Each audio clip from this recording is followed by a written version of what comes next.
In tonight's headlines, Hong Kong stocks experience another roller coaster session as investors are waiting for fresh boosting measures to be announced by Beijing on Saturday. The city expands a free trade deal with Mainland to cover 7 sectors including tourism and film, which Financial Secretary Paul Chan hails as a win-win deal. And a construction workers' union proposes to freeze the salaries of 14 major professions to prevent further layoffs and salary cut of local workers.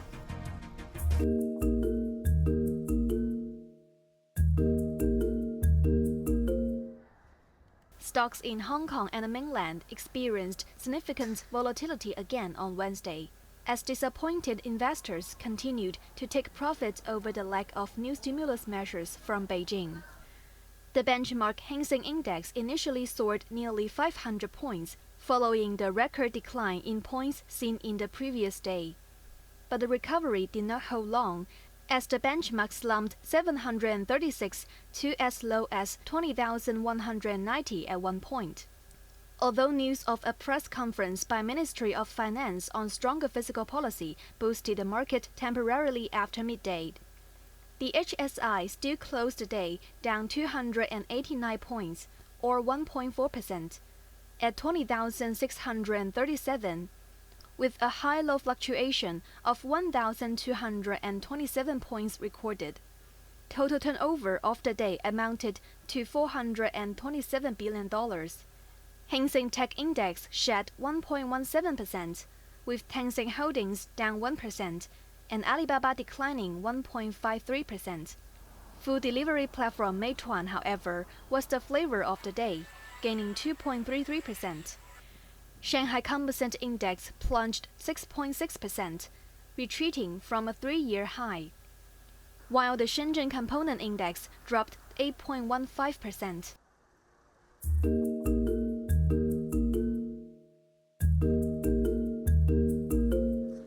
Local enterprises and professionals will be able to enjoy greater access to the mainland's growing services market starting next year, as officials from both the SAR and the central governments signed an agreement that aimed to tear down more barriers to cross-border trading services.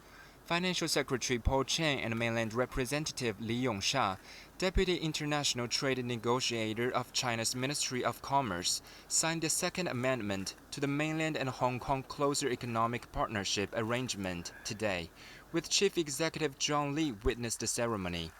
The expanded trade deal, effective from March 1st next year, will further relax restrictions on Hong Kong investors to access mainland markets of testing and certification, telecommunications, film and television, financial services, and tourism. Additionally, qualification requirements for professionals from the city will be eased in these sectors. 香港的服务质量优良。 Chen emphasized that Hong Kong's high-quality and internationalized services will meet the growing demand from mainland customers, while contributing to the country's development of new productive forces. Under the amendment, local surveying firms will be permitted to provide services in Guangdong province through record filings, whereas telecom companies may sell international phone cards that cannot be activated in the mainland across the border. For tourism, foreign tour groups entering Guangdong from Hong Kong will enjoy an optimized visa exemption policy. In banking, foreign bank branches set up by Hong Kong companies will be allowed to offer bank card services. Quentin Yang, Cable News.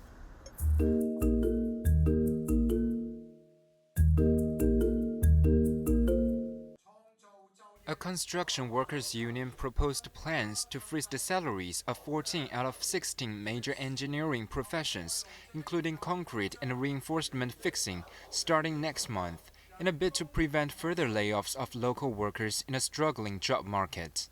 Exceptionally, metal scaffolding and excavator operators facing a manpower shortage will see their daily pay rise by $50, bringing their pays to $1,650 and $1,550 respectively. Additionally, positions such as bamboo scaffolding and formwork will maintain daily wages above $2,000, according to the Hong Kong Construction Industry Employees General Union. The union explained that the volume of private sector building projects is declining, prompting many contractors to propose salary cuts and layoffs. This initiative is designed to protect local workers affected by the struggling market. It also called on the government to systematically roll out public works projects while accelerating the redevelopment and maintenance of older districts to create more job opportunities for local workers in the short term. Meanwhile, a recent survey by the union showed that over 80% of workers believe that imported labor is a significant factor contributing to job losses and salary reductions. The union urged the government to timely review its foreign labor policies and make it a priority safeguarding local workers' livelihoods. Quentin Yang, Cable News.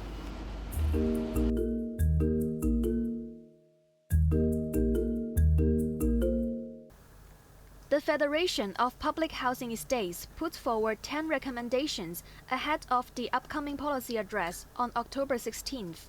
Among the key suggestions are the increase in the allocation for the white farm secondary market from 4,500 to 9,000, and to raise the ratio of single applicants by over 20%. Moreover, the Federation advocates for the expansion of the flat pilot scheme for elderly owners to include subsidized housing from the Housing Authority, facilitating the turnover of units in the secondary market.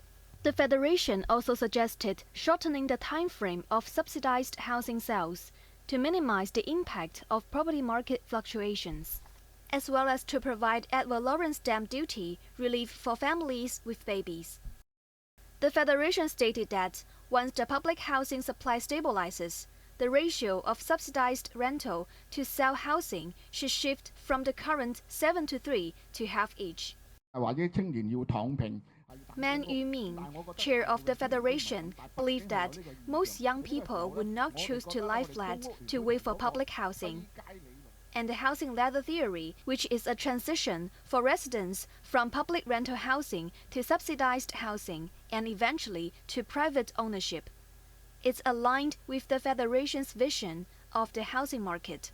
Enough subsidized houses can alleviate the Housing Authority's financial strain, while also meeting the needs of home buyers, Man added. Evelyn Bai, Cable News.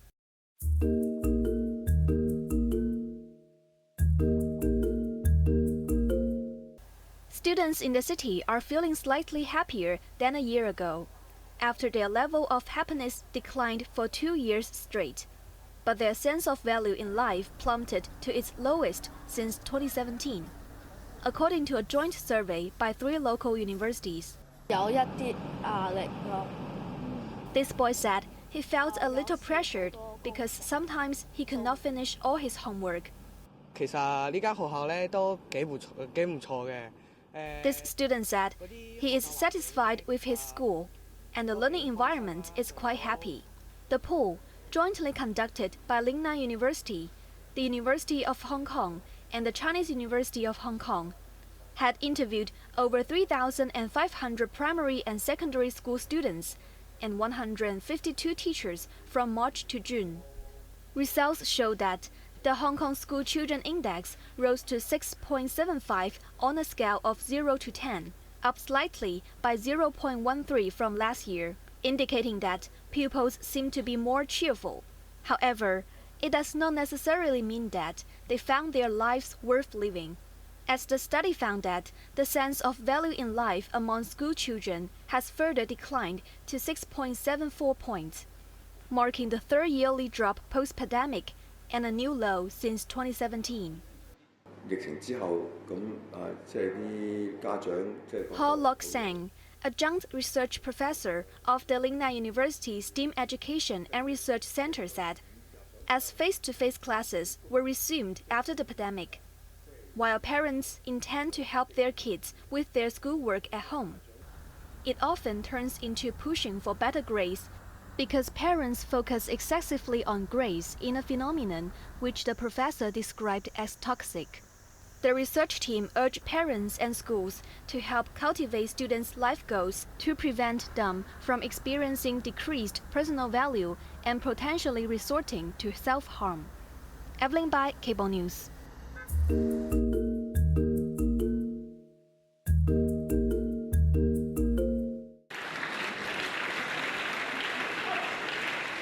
Just 8 days after taking office, Japanese Prime Minister Shigeru Ishiba dissolved the House of Representatives to pave the way for a snap election later this month.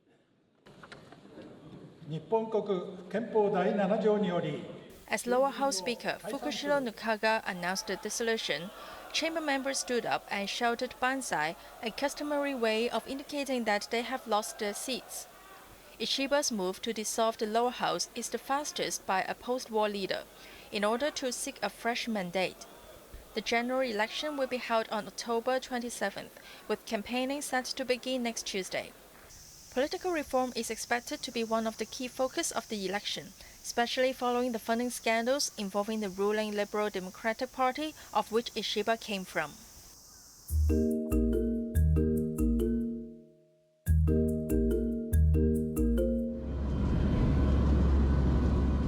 This is how it feels like to be flying through a hurricane. I'm gonna grab my phone real quick. A team of researchers were collecting data from the eye of Hurricane Milton on a plane. When you get a chance, can you grab my wallet too? Thanks. It definitely learned a lesson from the bumpy ride. Gotta keep these pockets zipped. Back on the ground, Mexico's Yucatan Peninsula was battling strong winds and downpours as Milton re-strengthened to a Category 5 hurricane. The worst is yet to come, as the storm of the century barreled toward the Gulf Coast of Florida. Even though Milton is forecast to weaken before it makes landfall later today, it will still double in size, meaning its disastrous impacts will be felt over a much larger area. This is destructive, life-threatening storm surge, not a safe environment to stay in. More than 5 million residents on Florida's western coast were urged to evacuate. Many of them fled the second time in weeks since Hurricane Helene brought destructions not long ago. We're just trying to clear as much as we can out and just pray for the best. Preparing for round two. Trying to salvage whatever very little is left and secure whatever I can. With sustained winds at about 270 kilometers per hour in the center, Milton is expected to bring weather hazards such as deadly storm surge, tornadoes, and heavy rain. Now, you should have already evacuated. It's a matter of life and death, and that's not hyperbole. It's a matter of life and death. Biden approved the declaration of emergency in Florida and postponed his trip to Germany and Angola to remain at the White House to monitor the situation. Anna Chen, Cable News.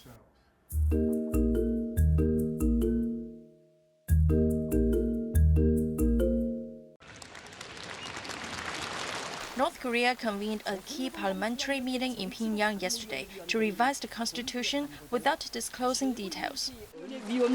While the nation's Premier Kim Jong-un attended the meeting at the Supreme People's Assembly, leader Kim Jong-un was not seen in state media footage. The parliament unanimously decided to amend and supplement parts of the constitution, but it was not clear whether it clarified the territorial boundaries, including the maritime border, and deleted references to unification in the revised constitution, as ordered by Kim in January.